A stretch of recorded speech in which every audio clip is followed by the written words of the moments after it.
আল্লাহ পাক আজকে আপনাকে হয়তো 1 কোটি টাকা দিয়েছেন, কালকে আল্লাহ না করুক 1000 টাকার জন্য মানুষের কাছে হাত পাততে বাধ্য করতে পারেন আল্লাহ পাক। এমনও কিন্তু দিন আসতে পারে, দিন সবার সবসময় সমান থাকে না। আজকে আপনার কাছে 1 কোটি টাকা আছে, কিছু মনে হচ্ছে না, কালকে কে জানে আল্লাহ না করুক যে 1000 টাকা কারো কাছে চাইতে হচ্ছে, 1000 টাকার জন্য ঠেকে গেছেন, হতে পারে না? তো রিজিককে মানুষ তাজিম না করলে রিজিক দূরে চলে যায়। দুটো বিষয় খেয়াল রাখবেন, দুটো বিষয়। এক হচ্ছে মাঝে মাঝে মনের মধ্যে কিছু আমল করার ইচ্ছা আসে না? মনে হলো যে আচ্ছা একটু 10টা আয়াত পড়ি, মনে আসে না মাঝে মাঝে? এমন মনে হয় না? ওই সময় এই যে মনের মধ্যে যে এই ইরাদাটা জাগ্রত হওয়া, এটাকে আমরা বলি ওয়ারিদ। অন্য ভাষায় আপনি বলতে পারেন মেহমান। কি বলতে পারেন? এটা আল্লাহর পক্ষ থেকে আপনার কলবের মধ্যে মেহমান হিসেবে এসেছে। এখন আপনি যদি আমলটা করেন, সেই মেহমান বারবার আপনার কলবে আসবে। যদি আপনি ওই সময় আমলটা না করেন, মেহমান চলে যাবে, মেহমান অসম্মানিত হলে পরে আর আসবে না। একইভাবে রিজিক আল্লাহ পাক দিয়েছেন, এর তাজিম যদি করতে পারেন রিজিক বেশি আসবে। রিজিকের তাজিম সম্মান করতে না পারলে রিজিক আসবে না, বেশি কমে যাবে। উসমান রাদিয়াল্লাহু আনহু সবচেয়ে ধনী ছিলেন না? কেন জানেন? কেন? এটা কি জানেন কেন ধনী ছিলেন? একে তো তিনি প্রচুর দান সদকা করতেন, এটা তো আপনারা জানেনই। আরেকটা জিনিস অনেকে জানে না, তিনি উটের পিঠে বসেছিলেন, কিছু একটা খাচ্ছিলেন, এই 2-1টা দানা পড়ে গেছে নিচে। উটের পিঠ থেকে নেমেছেন, নেমে সেই দানা উঠিয়েছেন, পরিষ্কার করেছেন, ধুয়েছেন, আবার খেয়েছেন। তার এই 2-4টা দানার কোনো কিন্তু মানে পরোয়া না করলেও চলে, তার প্রচুর অর্থ সম্পদ আছে। এত অর্থ সম্পদ যে তাবুক যুদ্ধের দিন 30,000 সেনাবাহিনীর দায়িত্ব নিয়েছেন। 30,000 সেনাবাহিনীর দায়িত্ব নিয়েছেন। সেনাবাহিনী যাবে, থাকবে, খাবে, তাঁবু টাঙাবে, সব দায়িত্ব তার। 30,000 সেনাবাহিনীর দায়িত্ব নেওয়া কি চারটাখানি কথা? তো এই সাহাবী এই কয়েকটা খাবারের দানা উঠিয়ে খেলেন। নবী সাল্লাল্লাহু আলাইহি ওয়াসাল্লাম বলেছিলেন যে তোমাকে আল্লাহ পাক রিজিক বাড়িয়ে দিবেন না কেন? তুমি রিজিকের যে তাজিম, যে সম্মান তুমি করো, এর বদৌলতে আল্লাহ পাক তোমাকে বেহিসাব রিজিক দিবেন। দুইটা বিষয় খেয়াল রাখবো।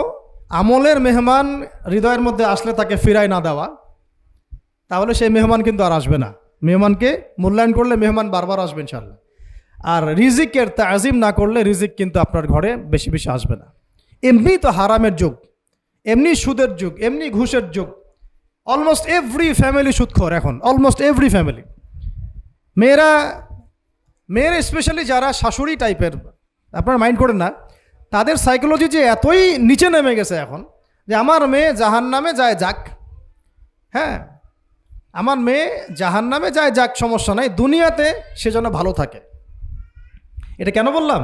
একটা সুদখোরের ঘরে তুলে দিতে সে দ্বিধাবোধ করতেছে না, একটা দুর্নীতিবাজের ঘরে তুলে দিতে দ্বিধাবোধ করতেছে না, একটা ঘুষখোরের ঘরে তুলতে দ্বিধাবোধ করতেছে না, হ্যাঁ একটা মানে কি বলবো মাদক সেবী, ড্রাগ অ্যাডিক্টেড বা এই যে আর কি বলবো ফাসেক জালেম, এই ধরনের ঘরে উঠাই দিতেও সে দ্বিধাবোধ করছে না। 5তলা বাড়ি চাই আমার, আর কি আমার মেয়ে 5তলা বাড়ি থেকে সুখে থাকবে। এই যে সুখের ডেফিনেশন এখানে দিয়েছেন আপনারা। এই জন্য কত হাজার হাজার মেয়ের জীবন নষ্ট করে দিয়েছেন আপনারা। আমার কথা মাইন্ড করে না, হাজার হাজার মেয়ের জীবন মায়েরা নষ্ট করে দিয়েছে, শুধুমাত্র মেয়েদের দুনিয়াবি সুখ এর সংজ্ঞাটা বুঝতে ভুল করার কারণে। এর নাম যদি সুখী হইতো তাহলে অমুসলিমরা সুখী না কেন? পশ্চিমারা সুখী না কেন? ওরা আত্মহত্যা করে কেন? এভাবে মেয়েদের জীবন নষ্ট করেছেন। অথচ অল্প যদি হালাল রিজিকও হতো, আল্লাহ পাক তাকে বরকত দিতেন, সুখে থাকতো। তা আল্লাহ পাক আপনাদেরকে রিজিকের মূল্য বোঝার, তাজিম করার তৌফিক দান করেন, আমিন। তো অনেক ভিতরে চলে যাচ্ছে আমি, সময় আমাদের হাতে আরও শর্ট হয়ে আসতেছে। তো এখানে একটা কথা বলে দিব যে রিজিকের প্রসঙ্গ যেহেতু আসছে, যে হালাল খেতে হবে আমাদেরকে, হারামের দ্বারস্থ হওয়া যাবে না। আপনার স্বামী যদি হারাম খায়, আপনি স্বামীকে বুঝান, তাকে ওই চাকরি ছেড়ে দিতে আপনি উৎসাহিত করেন। আমি আপনাদেরকে একটা অনেস্টির সাথে একটা কথা বলি, যত এই যে প্রশাসনে যত ঘুষখোর আছে, ঠিক আছে, যত দুর্নীতিবাজ আছে, যত মাদক সেবী আছে, মাদকের ব্যবসায়ী আছে, যত সুদখোর আছে, এরা সবাই কেন এই খারাপ কাজগুলো করে জানেন? তার স্ত্রীকে ভালো রাখার জন্যে, তার মাকে ভালো রাখার জন্যে, তার সন্তানদেরকে ভালো রাখার জন্য। তাহলে স্ত্রী হিসেবে, সন্তান হিসেবে, মেয়ে হিসেবে আপনি বলবেন যে আমাদের এইসব ভালোর দরকার নাই আব্বু, হে আমার প্রিয় স্বামী, আমার এসব ভালোর দরকার নাই। হে আমার ছেলে, আমার এসব ভালোর দরকার নাই, তুই হালাল পথে থাক, ওইখানে তুই আমাকে ডাল ভাত খাওয়া, আমি খুশি আছি। এইভাবে আপনারা তাদেরকে মোটিভেট করেন, দেখবেন সমাজে হারাম কমে গেছে ইনশাআল্লাহ। আর হারাম খাওয়া এই ছেলে মেয়েগুলোও কিন্তু মানুষ হবে না। হারাম খাওয়া যে ছেলে মেয়েগুলো রক্ত মাংস করে উঠছে, এরাও কিন্তু মানুষ হবে না। আল্লাহ পাক আমাদেরকে হালাল খাওয়ার তৌফিক দান করেন, এবং হালালের জন্য আপনাদের ভূমিকা অনেক বেশি। আমরা উত্তরবঙ্গ সহ দেশের বিভিন্ন জায়গায় সফর করে যেটা দেখেছি, যত সুদী এনজিও আছে না, এনজিওগুলোর মধ্যে মহিলাদের নামই বেশি, জানেন? মহিলাদের নাম বেশি সুদী এনজিওতে। তো এই দাওয়াতগুলো আমরা মা বোনদেরকে দিতে চাই যে কোন অবস্থাতে যেন হারাম রিজিকের দিকে আপনারা না ধাবিত হন, এবং রিজিকে তাজিম করেন, পরিবারের মধ্যে হৃদ্যতা ভালোবাসা বজায় রাখেন, একে অপরকে বিশ্বাস সম্মান এবং শ্রদ্ধা করেন। ইনশাআল্লাহ তাআলা আপনাদের পরিবারও সুখী হবে, রিজিকও সুন্দর হবে, এবং রিজিকে বরকত হবে ইনশাআল্লাহ। এরপরে আমি আর দু একটা পয়েন্ট নোট করেছি, বলে শেষ করে দিচ্ছি যে এটা স্পেশালি আমি আমাদের ওইসব দিনই বোনদেরকে বলতে চাচ্ছি যে বোনেরা এখনও বিয়ে শাদী করেন নাই। সেটা হচ্ছে যে বিয়ে করার আগেই দিনের বেসিক লেখাপড়া শেষ করেন। এত পাগল হওয়ার দরকার নেই। চরিত্র হেফাজত হচ্ছে না, রোজা রাখেন, ঠিক আছে? দিনই পড়াশোনা আগে শেষ না করে বিয়ে করতে যায় না। বহু আলেমা যারা মাদ্রাসা লাইনের ছাত্রী ছিল, দিনই পড়াশোনা শেষ না করে বিয়ে পিড়িতে বসার কারণে কেরিয়ার ধ্বংস হয়ে গেছে। বিয়ে পরে করেন, আগে পড়াশোনাটা, তুলনামূলক পড়াশোনাটাকে শেষ করে নেন। তুলনামূলক পড়াশোনা শেষ করতে 18 থেকে 20 বছর বেশি লাগে না। যদি আপনি শুরু থেকে শুরু করেন, একদম 18 থেকে 20 বছর হতে হতে আপনার পড়াশোনা মোটামুটি শেষ হয়ে যাবে। আর যে সাবজেক্টগুলো বললাম আমি, ওইগুলোই বেসিক পড়াশোনা। এখন এটা হয়তো সবার ভাগ্যে নসিব নাও হতে পারে, সেক্ষেত্রে বিকল্প অপশন আমরা যাব। কিন্তু আগে মূলনীতি হচ্ছে একটা লেভেল পর্যন্ত পড়াশোনা করার পরেই বিয়ে করেন, কারণ বিয়ের পরে আপনার যত রেসপন্সিবিলিটি আসবে, এটা তখন পড়াশোনা মেনটেন করা এতটাও সহজ না, প্রায় অসম্ভবের পর্যায়ে পড়ে যায় আর দু একটা বাচ্চা কাচ্চা হয়ে গেলে তো তখন আর কোনো কথাই নাই। তাহলে আপনারা কি আমাদেরকে আয়েশা রাদিয়াল্লাহু আনহার মতো একটা প্রজন্ম দিতে পারবেন না? যদি এটা আপনাদের উদ্দেশ্য হয়, সেক্ষেত্রে কি পড়াশোনা শুরু থেকে করা উচিত না? এখন এই সুযোগটা আমাদের সব বোনদের সামনে হয়তো থাকে না, এই জন্য আমরা বললাম যে বিকল্প অপশনগুলোতে আপনারা দিন শেখার চেষ্টা করেন। আর এরপরে যখন বিয়ে করবেন, পড়াশোনা মোটামুটি শেষ হয়েছে, বিয়ে করবেন, এখন 18-20 বছর বয়স হয়ে গেছে, এখন আল্লাহর ওয়াস্তে দুনিয়াবি বিষয়কে সর্বোচ্চ অগ্রাধিকার দিয়েন না। আজীবন পস্তাবেন, এবং একবার পস্তানো শুরু করলে এই পস্তানো আজীবনও শেষ হবে না। তখন মেইল করে মেসেজ করে কোনো লাভ হবে না, কারণ আপনি বিয়ের আগে দিনকে প্রাধান্য দেন নাই, বরং দুনিয়াকে প্রাধান্য দিয়েছিলেন। আপনি বিয়ের আগে দিনকে প্রাধান্য দেন নাই, বরং দুনিয়াকে প্রাধান্য দিয়েছেন। যখন আপনি সবসময় পরকালকে, আল্লাহকে, তার রাসূলকে প্রাধান্য দিবেন, দিনকে প্রাধান্য দিবেন, দুনিয়া আল্লাহই গুছিয়ে দিবেন। আর যখন আপনি দুনিয়াকে সর্বোচ্চ অগ্রাধিকার দিবেন, দিন আপনার কাছ থেকে দূরে সরে যাবে। দিনের একটা গায়রত আছে, একটা ব্যক্তিত্ব, দিনের একটা স্বতন্ত্র গায়রত আছে, সে সবার কাছে ধরা দেয় না। যে তাকে মূল্যায়ন করে তার কাছেই দিন আসে, যে তাকে মূল্যায়ন করে না তার কাছে দিন আসে না। তো দিনদার ছেলেকে প্রাধান্য না দিয়ে বিয়ে করতে যায় না, জীবনটা ধ্বংস হয়ে যাবে। হ্যাঁ, আমি বলছি না দিনদার ছেলে মাদ্রাসাতেই থাকে, না, ইঞ্জিনিয়ার লাইনেও থাকতে পারে, ডক্টরও হতে পারে, ইঞ্জিনিয়ারও হতে পারে, কিন্তু এটা বাহ্যিকভাবে এটাকে জাস্টিফাই করাটাও ডিফিকাল্ট। কিছু কিছু ক্রাইটেরিয়া দেখে আপনি একটু আন্দাজ করতে পারেন, পুরোপুরি হয়তো কখনোই বুঝতে পারবেন না। সেটা হচ্ছে দিনের প্রতি তার ফিকির কেমন, দিন নিয়ে তার কাজ কেমন, তার লাইফস্টাইল কেমন, তার পরিবার কেমন, কোন পরিবেশে সে বড় হয়ে উঠেছে, তার একাডেমিক্যাল সার্টিফিকেট কেমন, তারপরে তার দাওয়াতের মেহনতে অ্যাক্টিভিটিস আছে কিনা, বা ব্যবসা হালাল কিনা, বা চাকরিটা হালাল কিনা, নামাজ ঠিক আছে কিনা, তার মধ্যে সুন্নাহ আছে কিনা, এগুলো কিছু কিছু বাহ্যিক সাইন যেগুলো দেখে আমরা একটা আইডিয়া নিতে পারি।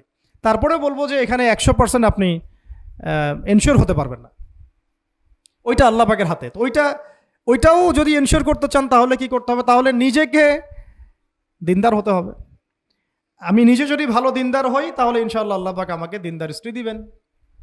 নিজে দিনদার না, তাহলে কি রেডিমেড দিনদার ছেলে আসবে? কখনই আসবে না। দোয়া করতে হবে, রব্বানা হাব লানা মিন আজওয়াজিনা ওয়া যুররিয়াতিনা কুররাতা আয়ুন ওয়াজআলনা লিল মুত্তাকিনা ইমামা। দোয়া করতে হবে যে রব্বি হাবলি মিনাস সালিহিন, রব্বি হাবলি মিন লাদুনকা যুররিয়াতান তাইয়্যিবা ইন্নাকা সামিউদ দুআ। এই বিষয়গুলো দেখে খেয়াল রাখবেন। আর শরীয়তের মেজাজ মাথায় রাখা। শরীয়তের মেজাজের কথাটা আজকে এই জন্য বলছি যে আমরা আমাদের দেশে যে প্রবলেমটা দেখি, ইসলামের পূর্ণাঙ্গ বিষয়গুলো মানুষ মাথায় রাখতে চায় না। ইসলামে যেমন নামাজ, রোজা, হজ, যাকাত আছে, ইসলামে কিন্তু দাওয়াত, তাবলিগ, জিহাদও আছে, তাই না? ইসলামে কিন্তু শরিয়া আইনও আছে, হুদুদ, কেসাস আছে, ইত্যাদি আছে। আমাদের সমাজে দেখেন নামাজ শব্দ পরিচিত কিন্তু কেসাস শব্দ পরিচিত না। কেসাস মানে কয়জন জানেন যে কেসাস শব্দ অর্থ কি? অনেকেই জানে না। কিন্তু কেসাস একটা কোরআনের একটা ফান্ডামেন্টাল বিধান যে কেউ যদি আপনার চুরি করে হাত কেটে ফেলতে হয়, কেউ যদি ব্যভিচার করে বেত্রাঘাত করতে হয়, বিবাহিত হলে রজম করতে হয়, কেউ যদি মোরতাদ হয় তারও মৃত্যুদণ্ড শাস্তি আছে, কেউ শাতেমে রাসূলকে গালি দিয়েছে তারও মৃত্যুদণ্ড আছে। এরকম অনেক বিধান আছে, হুদুদ এবং কিসাস আছে। হত্যার বদলে হত্যা, চোখের বদলে চোখ, জানের বদলে জান। আমাদের সমাজে এগুলো পরিচিত না। নামাজ পরিচিত কিন্তু, তাসবিহ তাহলিল পরিচিত, ঠিক আছে? এরকমই সমাজেও বহু বিবাহ এটা অপরিচিত। হ্যাঁ, আপনি একটা বিয়ে করে বাইরে 4টা 5টা 6টা মেয়ের সাথে খারাপ সম্পর্ক করলে সমাজ এটাকে প্রমোট করে, এটাকে কাছে আসার গল্প নাম দেয় আর কি। কিন্তু একটা মেয়ের পুরো জীবনের রেসপন্সিবিলিটি আপনি নেবেন হালালভাবে, তখন সমাজ আপনাকে বাঁকা চোখে দেখবে এবং বিতর্কিত করবে।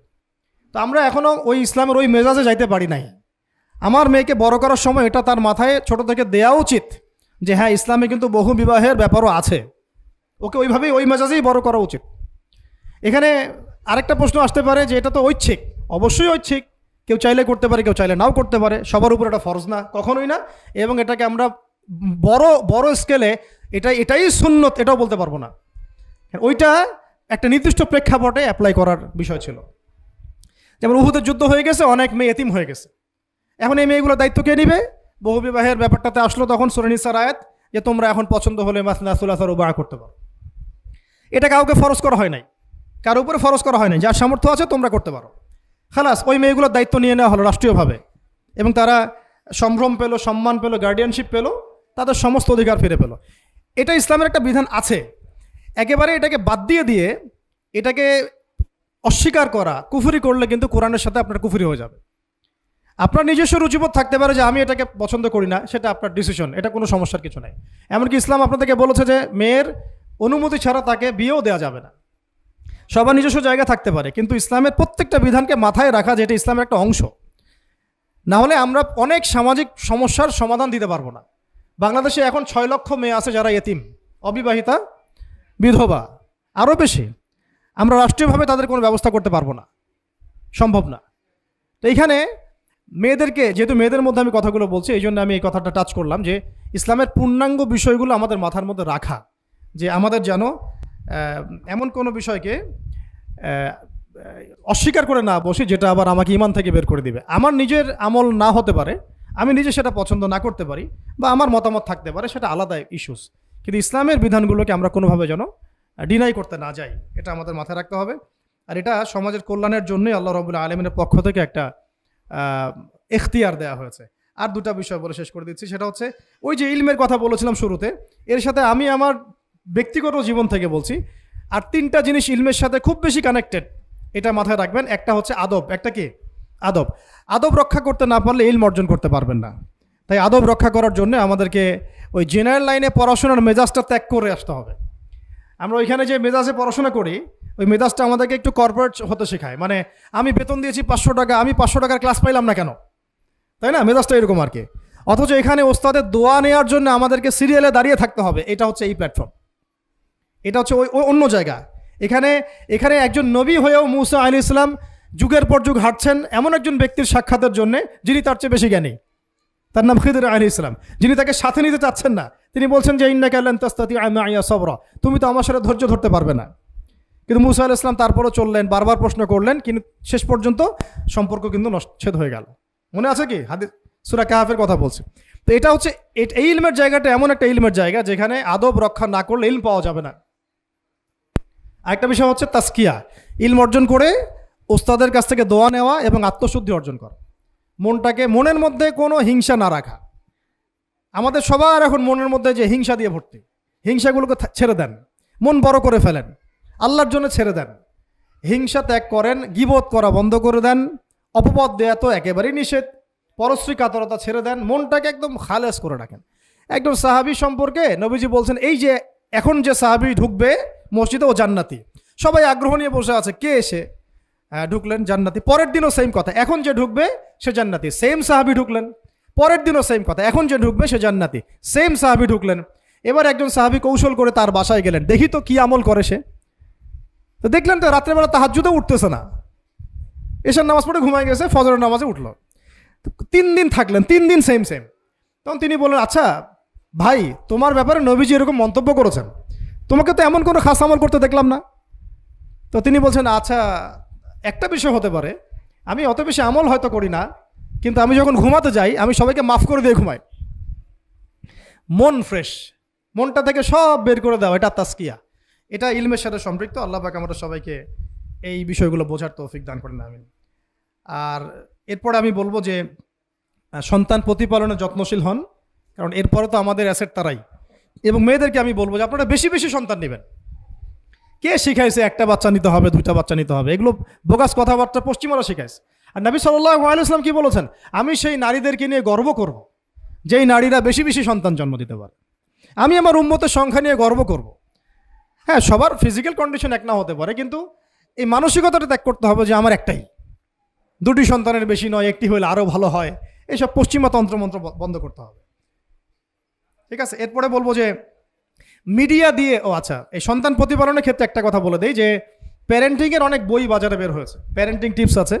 এই প্যারেন্টিংটা নিয়ে আলাদা ইনশাল্লাহ একদিন সেশন করবো, এখানে অনেক কথা বলার আছে। সন্তান প্রতিপালন একটা শিল্প, সন্তান প্রতিপালনটা একটা শিল্প, খুব ধৈর্যের কাজ, সবরের কাজ, লেগে থাকার কাজ। সন্তানকে সময় দেওয়া, ওর খাবারের দিকে খেয়াল রাখা, ওর মানসিকতার দিকে খেয়াল রাখা, ওর ফিজিক্যাল অ্যাক্টিভিটিস দিকে খেয়াল রাখা, ওর মানে আত্মা দূষিত হয়ে যাচ্ছে কিনা এটা খেয়াল রাখা, ওর ভালো একাডেমিক পরিবেশ নিশ্চিত করা, ভালো ওস্তাদ দেওয়া, ওর সাথে মেশা, ওকে আদর করা, অনেক কিছু আছে। এটা নিয়ে ইনশাল্লাহ আমরা একদিন আরেকটা সেশন করবো ইনশাল্লাহ। তো সন্তান প্রতিপালনের সাথে আমি বলবো যে প্রচলিত যে মিডিয়াগুলো, এই জি বাংলা, স্টার জলসা, এই যে পিছনে লেখা আছে যে অপসংস্কৃতি, এক কথায় বিজাতীয় অপসংস্কৃতি, এই মিডিয়াগুলো বাসা থেকে বন্ধ করে দেন বা একেবারে। টেলিভিশনের দরকার নেই বাসায়। অনলাইনে আমরাও কিছু কিছু ক্ষেত্রে আসলে আমরাও অনলাইনের মধ্যে ডুবে গেছি। আমি নিজেও ফিকির করছি, চেষ্টা করছি এখান থেকে বের হওয়ার জন্য। আপনারাও বের হন, মানে প্র্যাকটিক্যাল জীবনে আসেন। এটা একটা ভার্চুয়াল জগৎ, এখান থেকে আমরা যা দেখি এটা আমাদের মাথার মধ্যে প্রভাব বিস্তার করে। বহু সামাজিক ঘটনা এবং পারিবারিক অঘটন এই ফেসবুক, ইউটিউব থেকে হচ্ছে। এই কন্টেন্টগুলো দেখা আমাদেরকে বন্ধ করতে, বাস্তবতার সাথে এগুলো কোনো সম্পর্ক নাই। আমাদের কিতাব পড়ার অভ্যাস বেশি করে বাড়াতে হবে, ওস্তাদদের সহবতে যাওয়া, আমল করা, কান্নাকাটি করা, দোয়া করা, ইস্তেগফার করা, আল্লাহর সাথে কানেকশন। আল্লাহ পাক আমাদেরকে মিডিয়ার এই রং ঢং বলি আমি, মিডিয়ার এই রং ঢংগুলো ত্যাগ করতে হবে। মিডিয়া একটা কিছু দেখলে আমাকে কেন কিনতে হবে? কেন আমি একটা মিডিয়াতে দেখলাম যে এরকম একটা নতুন অর্নামেন্টস আসছে, আমাকেই কেন কিনতে হবে? কেন আমি ওইটার জন্য আবার বাসায় চাপ দিব? কেন ওইটা আমি আমার পরিবারে ফাসাদ সৃষ্টি করার কারণ হবে? প্রয়োজন নাই। আর আমাদের মানে মাদ্রাসার মেয়েদেরকেও এসব থেকে দূরে রাখতে হবে, মিডিয়া থেকে দূরে রাখতে হবে। মানে সব মিডিয়া উপকারী না, বরং মিডিয়ার মধ্যে 99%ই ইসলামিক মিডিয়া না। যদি এটা হতো যে সব এর মধ্যে অ্যাটলিস্ট 10% ইসলামিক মিডিয়া, তাহলে বলতাম ওগুলো অ্যাটলিস্ট দেখেন। কিন্তু এখানে কিন্তু সেই সুযোগটাও পাচ্ছেন না। খুব কম মিডিয়া আমাদেরকে প্রকৃত বিষয়টা শেখায় এবং সত্যের কাছাকাছি নিয়ে আসে। বেশিরভাগ মিডিয়াই প্রতারণাপূর্ণ এবং কর্পোরেট সেকশন, এগুলো থেকে আল্লাহ পাক আমাদেরকে দূরে থাকার তৌফিক দান করেন এবং এই কালচারগুলো ছেড়ে দেন। হিন্দুদের কালচারের সাথে আমাদের কী সম্পর্ক? আমরা মুসলিম, আমরা মুহাম্মদ সাল্লাল্লাহু আলাইহি ওয়াসাল্লামের উম্মাহ। আমাদের সাথে মুশরিকদের কী সম্পর্ক? আমাদের সাথে ইহুদিদের কী সম্পর্ক? আমাদের সাথে খ্রিস্টানদের কী সম্পর্ক থাকতে পারে? আমরা কেন ওদের সংস্কৃতি গ্রহণ করব? কিসের জন্মদিন, কিসের মৃত্যু দিবস, হ্যাঁ, কিসের এসব গায়ে হলুদ, কিসের এসব বৌভাত, এগুলো কি? এগুলোর সাথে আমাদের কী সম্পর্ক? আমাদের সাথে সম্পর্ক হচ্ছে হিজাবের, সালাতের, তাসবির, সিজদার, জায়নামাজের, আতরের, খুশবুর, মিসওয়াকের। আমাদের সাথে এগুলোর সম্পর্ক। আমাদের সাথে সম্পর্ক হিজাবের। আমাদের সাথে সম্পর্ক ইসলামিক ক্যালিগ্রাফির,